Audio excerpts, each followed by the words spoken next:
In 2013, I coined the name Grampian, and I gave it to your host, Jim Tracy. Hey, ladies and gentlemen, welcome back to the Grampian. We are back with you today, and we chat with champions. And one of the really thrilling things about what I get to do is I get to sit and I get to talk to people about the grind, the struggles, all the difficulties, and all what it looks like to become a champion. And then we get to hear about the victories. Well, today is one that I'm way more intimately engaged with over a long time, and he has become a friend and a mentor. And even though he's younger than me, which lots of people are, and check out the hat. This is a hat for the Western College of Auctioneering in Manhattan/Bozeman, Western Montana. I would like you guys to get a full dose of Mr. Nick Bennett, the world champion auctioneer. Nick, man, how are you doing? Welcome to the show. Well, thanks, Jim. That was quite the introduction. I don't know what to say to that. I'm Dude, we're great. just getting Thank you. started. Yeah. Oh, we're in for it. No, that's great. Well, thank you for having me. I'm very happy to be here and excited for the conversation. All right. Well, let me give everybody a little bit of background about Nick, and then you can kind of fill in all my holes for me. Nick, I met him when we were going to auctioneer school, my grandson and I. But he at the time was the president and Hmm. remains the president of the Western College of Auctioneering in used to be Billings, now Bozeman or That's right. Manhattan, Montana. We call And it he's Bozeman. also the president of a small business called Ascent Auction Services, also in Western Montana. And he has been an instructor and a mentor to so many people across the auctioneering community. He really has kind of become the ambassador of the U.S. auction community by virtue of winning a world championship and all the other cool stuff that he's done. But anyway, Nick, tell us, give us the line or the hook or the one word elevator pitch about the Western College of Auctioneering in Bozeman, Montana. Yeah, well, where where do we start? So, I don't know if I can cut it down to one sentence of a pitch for the auction school, but essentially at Western College we train auctioneers and all across the board, folks in the auction industry. We train what we know as the live auction chant, live auctioneers, but we also train online auctioneers, and some of those are similar to the course that you came to, Jim. We do live classes, but we also do some online classes as well. Right on. So you're embracing technology. We are. Well, you have to. It's it's not the future; it's the present, man. And Yeah. as you well know, and technology is flooding the auction industry in a big way. There's still a lot of tradition and a lot of technological sides, but technology Yeah. is huge in what we do now. I had the good fortune to testify in front of the U.S. Congress, and I had a congressman from Missouri who Yeah, asked me if I was a colonel, and yeah. he Was his name really Billy caught me Long? off Is that? guard. Billy Yeah, Long, yep. yeah, sure. And he asked me if I was a colonel, and he caught me so off guard. My mind immediately flooded into, no, sir, I'm not in the military. Right. Um, but what people don't understand is that in auctioneering, you are given the honorary title of colonel, because they used to trade tobacco as a currency, and they needed people who were in the army to actually auction this off. Isn't that accurate? Yeah, yeah, that's accurate, and I think it even goes a one step before that. So, and somebody might fact check me on this and find a couple errors in what I'm saying. But back in Civil War times, when there was plunder and once there was a battle, the colonel is who did the auctioneering, and so they Yeah. would take that plunder and sell it. And then I think it transferred then into tobacco, and then they needed somebody to sell it, so then it would be the colonel. But yeah, so now there is still a bit of an honorary title Uh that huh. is given to auctioneers as a colonel, and sometimes we'll refer to each other as colonels. So Well, kind of thank you, fun. Colonel. Yeah, lot of history, a lot of history there. Yeah, and part of that involves that the colonel was of a rank and a status in life enough where he could be trusted, right? Yeah, yeah, I think so. Probably at the rank where they were chosen to be the man in charge of, or I assume the man at that time in charge Yeah, of dispersing the rewards of war, if you will. I guess if that's the right way to say it, the plunder, the plunder. Yeah, the plunder, we'll call it. yeah, And they were the rank that were chosen to do so. the spoils of war. So, The spoils, that's the right word. you, yeah, like a lot of the guys, excuse me, they're like a lot. I don't mean to like get rid of your advertising. I want everybody to know, but people aren't used to seeing me without a beautiful chrome noggin.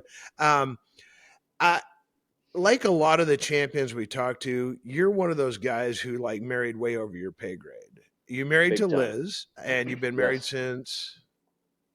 We got married in 2018.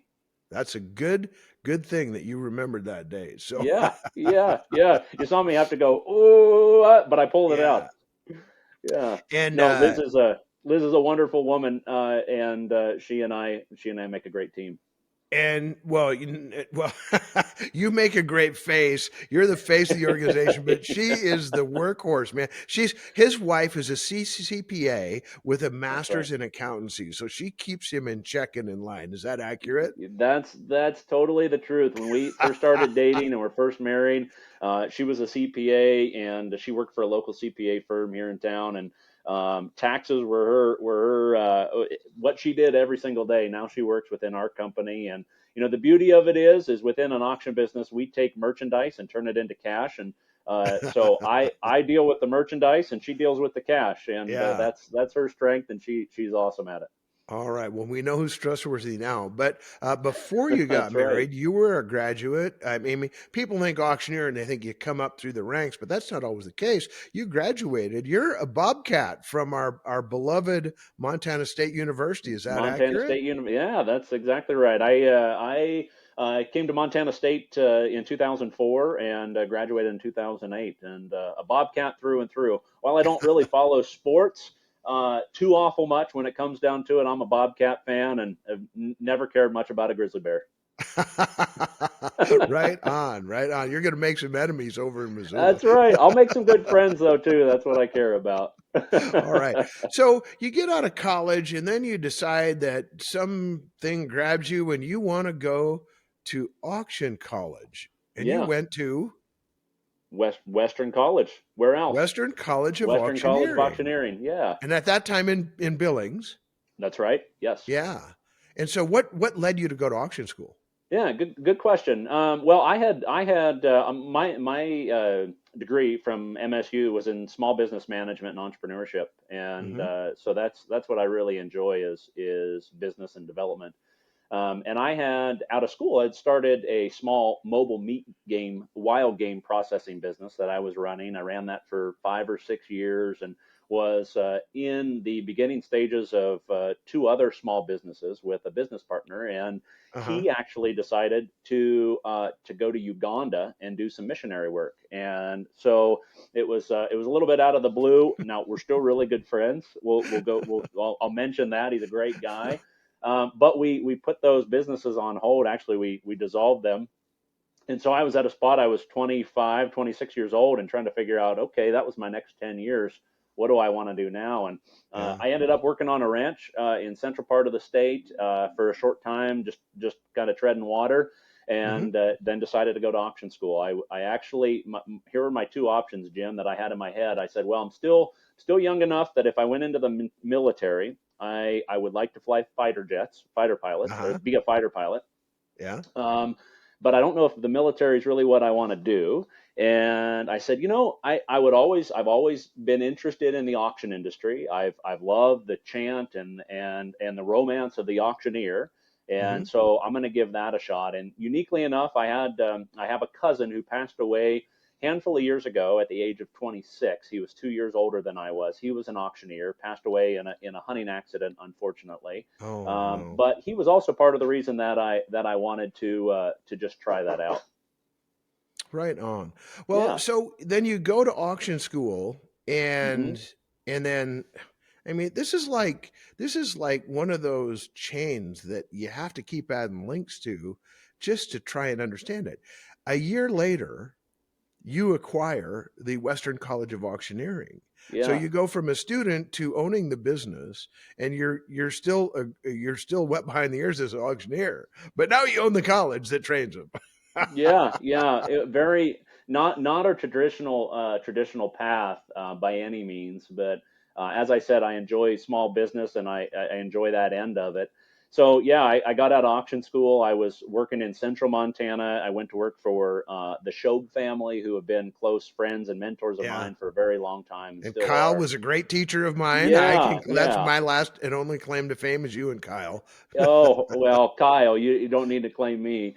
But I was living in Lewistown, and I actually I just had dinner. So the folks who I bought the school from were Jerry and Gail Ellis, and they own the school. They purchased it in, I believe, 1985.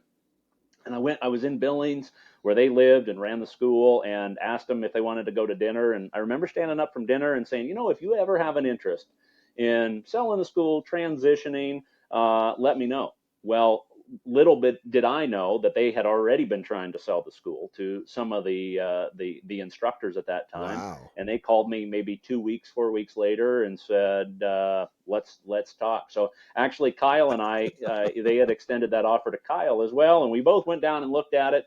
And talked to him, and then I decided to move forward. And I'm very blessed with the school. I'm glad that I did.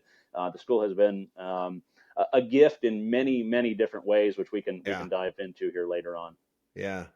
Well, that is a story of American entrepreneurship at its Yeah, finest. Like you recognize a need and an opportunity, and you just don't let any grass grow under your feet. You ask the question, and lo and behold, 2 weeks, 4 weeks later, you're actually in meaningful conversations yeah, about the business. That's yeah. awesome, man. Well, That's and you awesome. highlighted it exactly. I have a journal, a notebook that I keep some different thoughts in for me to go back to, and one of them is just ask the question. Uh-huh. And that example is one of the examples I use for that in my life, where I've just asked the question and it's come through, and it's been a gift in a lot of different ways. If you never ask the question, you're never going to get the answer. So Yeah, you've that's got to you've got terrific. to And how would instigate you it. know if you didn't ask? How would you know? How, yeah, would I be sitting here as far along in the auction business, or with the experience that I have now? Who knows if I'd have never asked that question. All right. So then in 12 you graduate, in 13 you buy it, and then by 2014 you've been auctioning for 2 years Hmm. for somebody else, and then engaging in the school, and you win the Montana State Auctioneer Championship.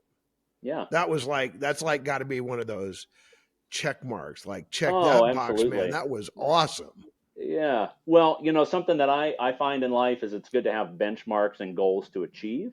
Uh huh. And so competing in the auction industry, whether it's for the right reason or the wrong reason, was something that I went to school and I said, man, I'm gonna be awesome, right? Yeah. That's a young 20-year-old man of like, I'm gonna be the best I can be, and not yeah. So I jumped into it, and I love the competition side, and I still do. I got into the rookie competition, and I was successful at that. And then the Uh next huh. year I got into the senior division, and I was successful at winning that. And so I'm just like, hey, man. But the key is, in a young man's mind, you kind of start to let that go to your head, and you start Uh thinking, huh. I am the best. I'm the Uh best, and man, aren't I cool? And that's not necessarily the right way to go about it. But huh. but when you're 25, 26, 27, there's Yeah. a that's part of the interest as well. So Part of what our folks need to, when we talk to champions, we also talk about the grind. You yeah, paid the price every day. I've seen a world champion auctioneer walking around the parking lot practicing his chant between classes, and that was you. So yeah, oh, people absolutely. don't know how much it takes to actually be really, really an achiever of excellence in this game. Yeah, Jim. When I was first getting started in the business, I mean, it takes an acute study, a very focused study on learning any trade or skill set. And I remember when I first went to auction school, I had some printouts of some basic chants and tongue twisters and number drills in my pickup. And a friend of mine got in my pickup, and he tells this story to this day. He said, I saw those, and I didn't know Nick at all, and I thought he had a speech impediment, and these were practice drills that he worked through to work on his speech impediment. So, Wow. so yeah, it's a lot of hard work to learn, but just like anything you want to be quote unquote good at, or Yeah. you have to study it, you have to focus on it, and you have to do it time over time after, and just practice. Yeah, when I was facing my first auction, my family refused all of a sudden to ride around in a truck with me. Yeah, Be, absolutely. Yeah, because you can only take so much of somebody else's chat, especially when it's that's not very right. good. Yeah, especially early on, it's like, ooh, man. Yeah. And maybe not so Somebody for turn me, on the but radio, please. Yeah. yeah, So yeah. you win the state championship in Montana, and that's in 2014. I And believe so. then Yeah, and but you won some rooks, you won some other divisions and stuff like that. You're progressing. I mean, it's obvious that you're working hard at it because in 2017 you entered the world, or you entered the U.S. bid calling championship. What happened? yeah. Yeah, so that was that contest actually hasn't happened for quite some time. It was held down in Las Vegas, Nevada, Uh huh. and yeah, I competed in it. I want to say 2 or 3 different years, and then finally was successful at winning it in 2017. There's quite a few. So within competing within the auction industry, there are a lot of competitions at the state level Uh huh. for state Sure. championships, and then there are 3 national world titles. Uh But huh. then there are quite a few regional, kind of like jackpot competitions where Uh you huh. pay to play, you throw your money in the hat, and everybody circles up, and you have a contest, and wherever it is, and then somebody wins. So that's Yeah. what the U.S. bid calling contest is, and what it's all about. But I'm talking to the dude who won it in Yeah, 2017. I did. Yeah, And I did. then just because enough is sometimes never enough, he has the audacity. This young hick bobcat from Montana has the audacity to think, I could probably be a world champ. Well, I go back to having goals, and winning the world title was a goal of mine for quite some time. And so yeah, I put my sights to it. It's funny though, Jim, because I had this goal of competing. I love pushing myself, but I truly got to. It's a lot of hard work competing at, especially for me. Yeah. I'm an anxious person, and so my anxiety would be through the roof when and that's a something to work on as well. I mean, because this just wasn't me pushing myself to be the best auctioneer I can be on the stage. It was Yeah. internally really struggling through a lot of different things. But I had the goal of winning that uniquely that year. I told a couple people at the contest, I said, if I don't win this year, I think I'm going to be done, because my goals were changing, life was changing, family, so on Yeah. and so forth, and it was taking a lot of time and a lot of focus. But Yeah. thankfully, the stars, if you will, aligned, and it all worked out in I 2021. don't think the stars aligned. I think a lot of hard work and a lot of vision and goal setting and the grind all came together at the right time. And when that happens, this is a judged event, but this is very unique because you've got some people who are former world champions themselves and people who are elevated within our industry, and they're critiquing every movement, every Yeah, syllable, every number, everything you do is literally under a microscope while you do your chant, and then you walk away. And so they're left with a picture, a complete picture of the job that you do auctioneering. And they said, wow, this dude, this youngster from Bozeman, Montana, from Manhattan, Montana. Montana. Yeah, somehow I won their favor. That's exactly right. And Oh my uniquely word. for this contest, there's the big calling side, there's the vocal chant side, Yeah. but there's also an interview portion where you Yeah. stand on stage in front of your peers. As you said, the judges are auctioneers themselves, many time world champions, or folks who are senior in the industry, and they're sitting there saying, "Okay, let's judge the answer that this guy or gal gives, and let's judge the bid calling ability of this man or lady." And Yeah. so yeah, you're not being judged by novice judges, which Yeah. adds to the excitement and the challenge of it as well. That has to Any of be us incredibly pressure packed. Oh my gosh. Like I said, and especially for an anxious person as myself, yes, it is. You hit the end of the day and you are just flat out done for the for the day. All right. So, people are going to want to hear you chant, but before you do, because I want to hear you chant, because you have a melody and a rhythm, and it's a world champion caliber. So, but there's contest calling, and then there's real Yeah. auction calling. So, what's the difference? Huh, good question. Well, initially, it depends on what contest you're getting into. But for me, for the international auctioneering contest and some of the state contests I've been in, it kind of they're built to highlight many different niches of the auction industry. So they welcome auctioneers from all different asset classes, whether you sell livestock or automobiles or personal property or fundraisers. And so they're looking for somebody who really just has a good cross section and is adept and maybe a bit of a chameleon that can kind of jump in and sell all of those different asset classes. Right. Um, And sometimes it's even so real estate, right? I mean, yeah, the absolutely. this or I mean the fine art auctions at what and when you roll into New York City, and ladies and gentlemen, we're starting the bidding at Would somebody one give seven million. $1,000? And now somebody give two. And now Yeah, 2 million. And now somebody give 3 millions now bid. Somebody give four. my Yeah, hands are in yeah. my pockets, bro. Oh man, me too. And those guys probably make a lot more money than I do. I'll guarantee you that. Yeah.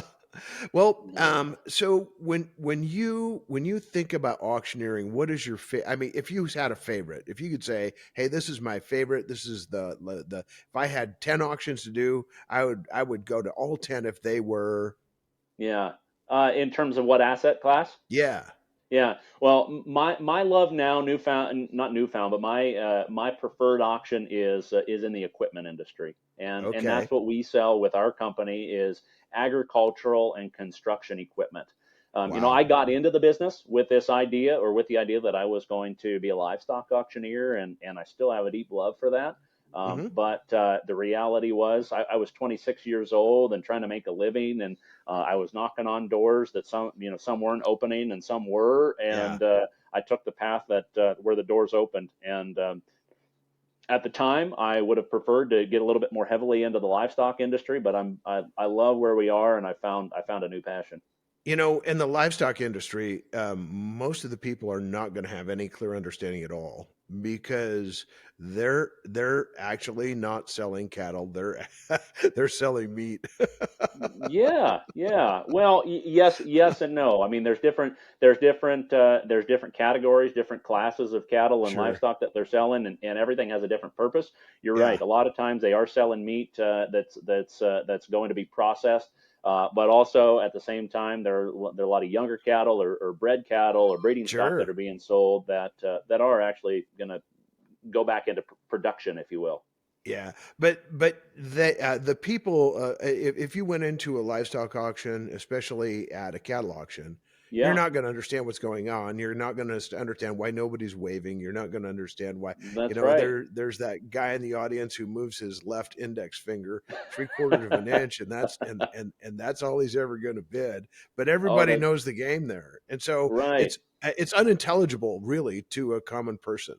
Yeah, yeah. So I compare it a lot to going to like the stock market floor where we see the New York Stock Exchange, right? It's like it just looks like organized chaos. And if you go to an auto auction or a livestock auction, it's very much the same. Yeah. There's a lot of difference, but the thing is those auctioneers typically sell 3, 4, 5 days a week to many of those same buyers. Many of those buyers travel from one Professional auction. buyers. Professional buyers, exactly, and they Yeah. travel from one auction to the next to the next. Right on. And so the auctioneer usually sells very quickly, has a very smooth rhythmic chant that the buyers understand. But if Hmm. you're somebody first time to the auction Good and luck. you've never been there before, you walk in and you say, as you said, who's bidding?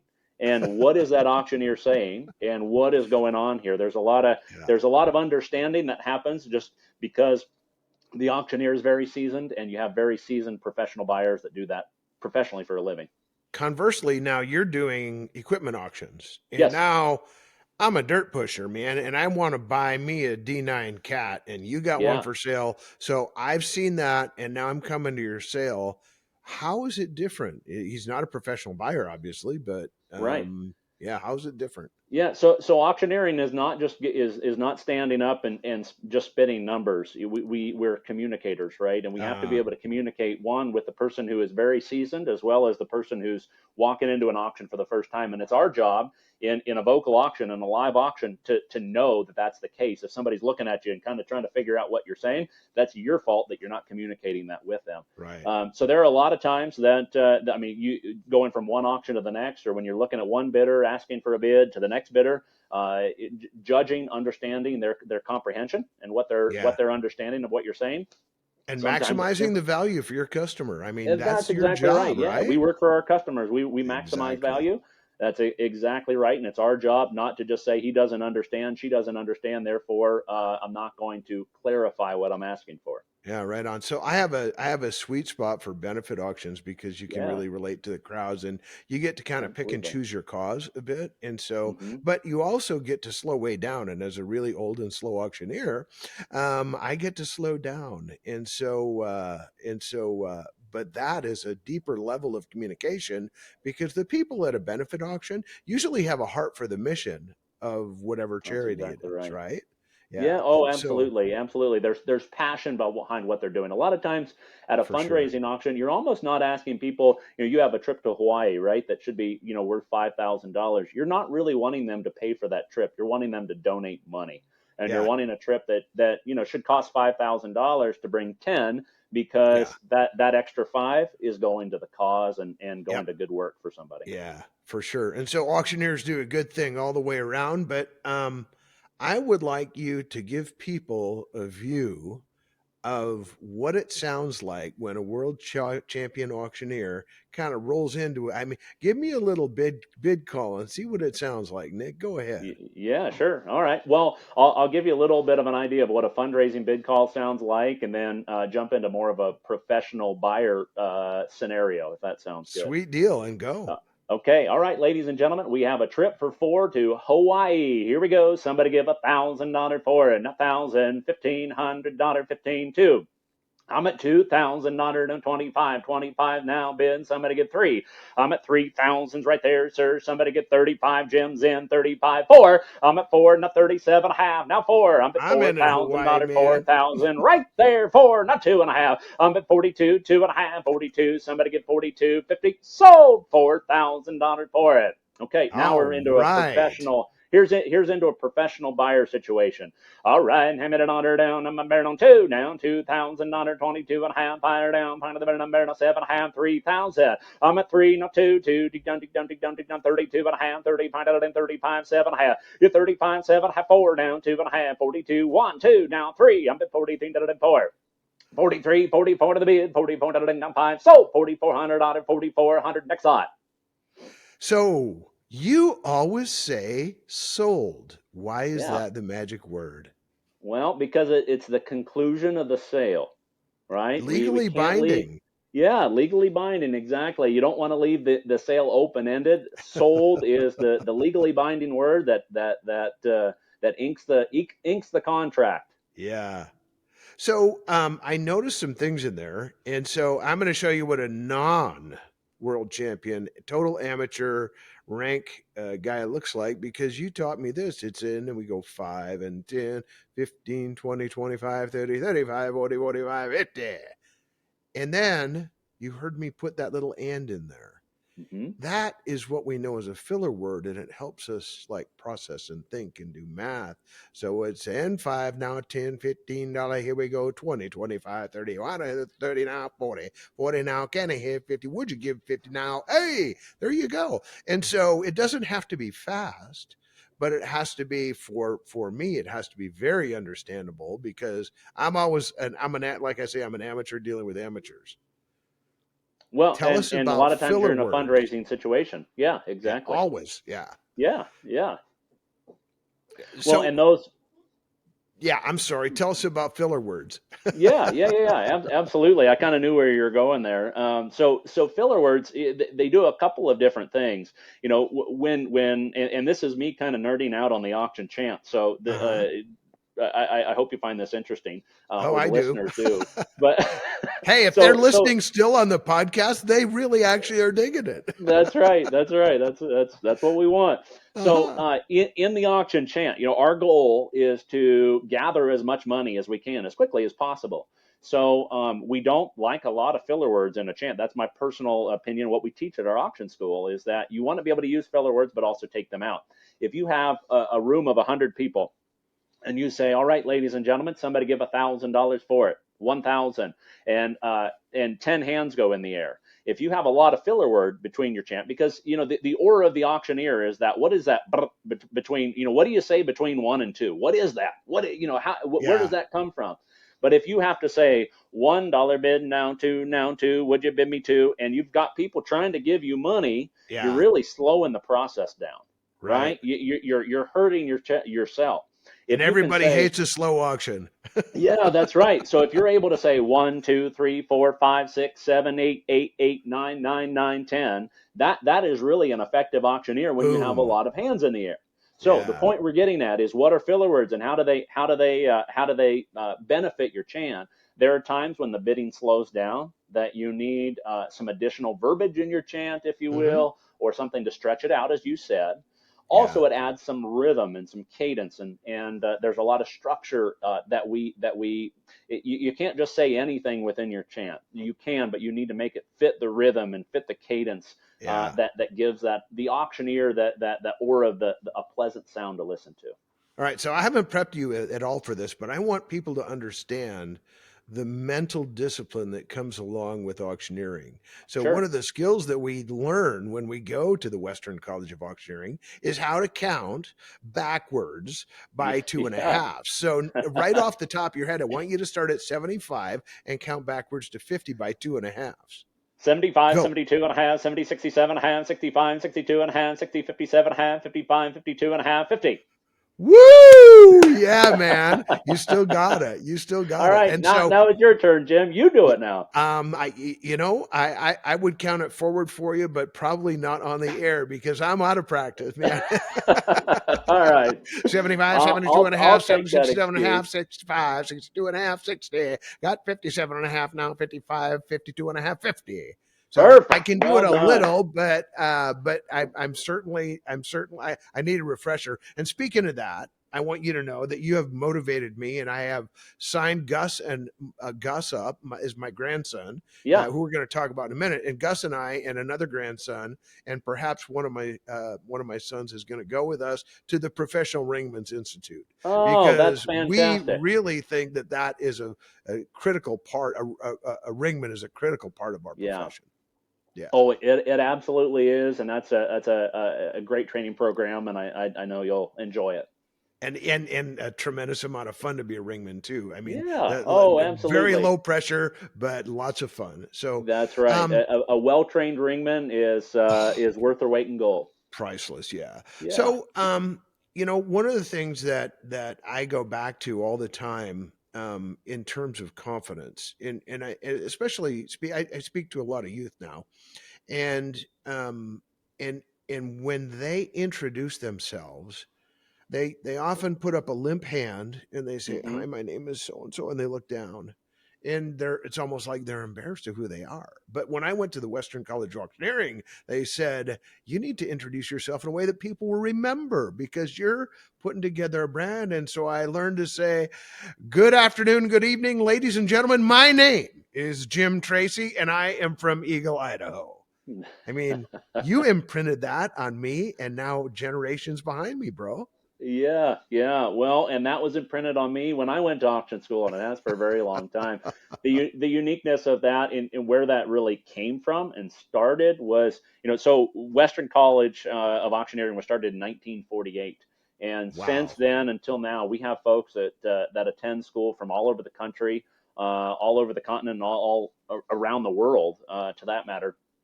And so when you put so today, like we run 3 classes a year, roughly on average about 25 students. You put 25 students in the room for 4 to 5 days. They're from all over, Mm-hmm. and really it's a crash course on learning who people are, Yeah. and remembering that, right? So Yeah.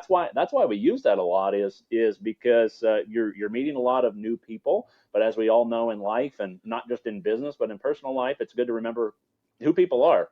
I Yeah. think it's a tendency nowadays, as you said, in an introduction, to not really have a lot of confidence, but also to not listen to and care about who people are when we're talking Sure. to a lot of people. There's so much that's done behind screens and computers and technology today, which isn't always a bad thing, but a lot of that interpersonal communication can be lost, and I think we're seeing that that's happening.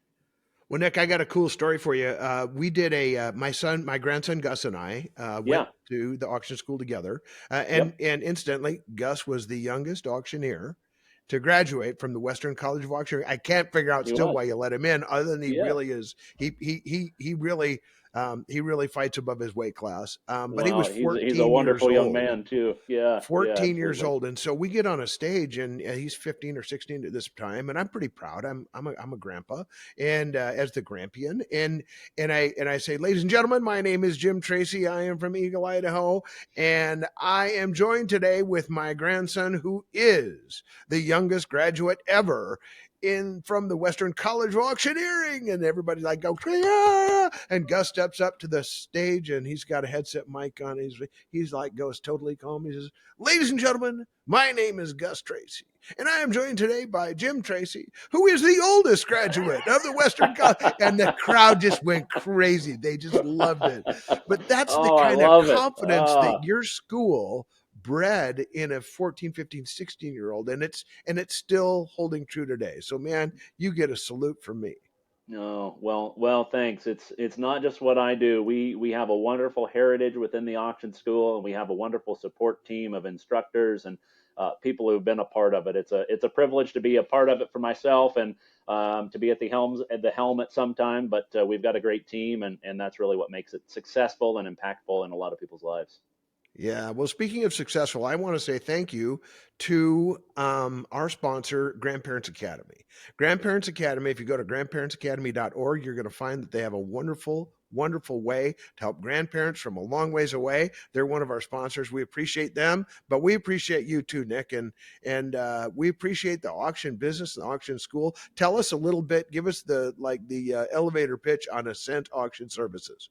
Yeah, so we're a Montana-based company. We sell agricultural and construction equipment, commercial assets, and we do live and online auctions right here, based out of Manhattan, Montana.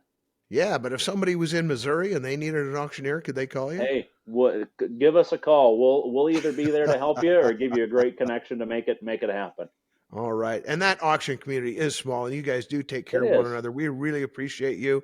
I want everybody to know that they have been in the presence today of a world champion. Nick, thanks for coming on the show. Well, thank you, Jim. You're a great guy and doing great things. I really appreciate you having me, and fun to be part of the conversation. I appreciate it. All right. Well, ladies and gentlemen, again, if you would like, you too can be a champion like Nick Bennett. Put in the grind, put in the time, have a vision, set some goals, and here we go. Thanks for joining us on the Grampian. This is Jim Tracy, and I am out. When you get an opportunity, subscribe or follow wherever you get your podcast.